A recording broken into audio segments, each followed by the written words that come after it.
এই দেশের কৃতি ক্রিকেটার, বাংলাদেশে সবচেয়ে পরিচিত, সারা বিশ্বে পরিচিত প্রধানমন্ত্রী তামিম ইকবালকে দিয়ে মানে স্পিকার, আমি জানি আপনার সময় নষ্ট করছি, কিন্তু ফর রেকর্ড আপনি জুলাই অভ্যুত্থান সুরক্ষা এটার উপর বলেন।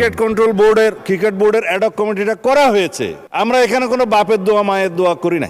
এখন এতদিন পর্যন্ত শুনতাম মায়ের দোয়া পরিবহন আছে, আজকে মাননীয় সদস্যের কল্যাণে দেখলাম বাপের দোয়া কমিটিও আছে। এখানে ক্রিকেট কন্ট্রোল বোর্ড কিভাবে আসলো মাননীয় স্পিকার? বাংলাদেশ ক্রিকেট কন্ট্রোল বোর্ডের ইন্টারিম গভর্নমেন্টের সময় তৎকালীন ক্রীড়া উপদেষ্টা ক্ষমতার প্রয়োগ করে সারা বাংলাদেশে জেলা কমিটিগুলোকে প্রভাবিত করে সেভাবে নিয়ে আসে। বাংলাদেশে যেগুলো রেজিস্টার্ড ক্লাব ছিল তাদের কাউন্সিলরদেরকে, হ্যাঁ, তাদেরকে প্রভাবিত করে সরকারি ক্ষমতা প্রয়োগ করে এবং হাইকোর্টে যে রিটটা দাখিল করা হয়েছিল সেটা হার্ড না করে পেন্ডিং রেখে, এখনো still it is pending with the chamber court I think, করে সর্বোচ্চ ক্ষমতা প্রয়োগ করে একতরফাভাবে ক্রিকেট বোর্ডের একটা বোর্ডিং করা।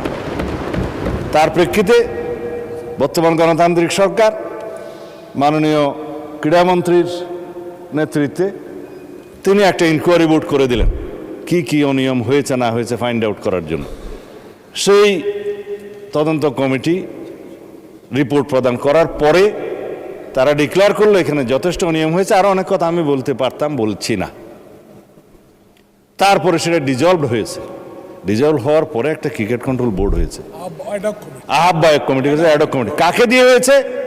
এই দেশের কৃতি ক্রিকেটার, বাংলাদেশে সবচেয়ে পরিচিত, সারা বিশ্বে পরিচিত তামিম ইকবালকে দিয়ে মানে স্পিকার, আমি জানি আপনার সময় নষ্ট করছি, কিন্তু ফর রেকর্ড আপনি জুলাই অভ্যুত্থান সুরক্ষা এটার উপর বলেন। ক্রিকেট বোর্ডের অ্যাডক কমিটিটা করা হয়েছে। আমরা এখানে কোনো বাপের দোয়া মায়ের দোয়া করি না। এখন এতদিন পর্যন্ত শুনতাম মায়ের দোয়া পরিবহন আছে, আজকে মাননীয় সদস্যের কল্যাণে দেখলাম বাপের দোয়া কমিটিও আছে।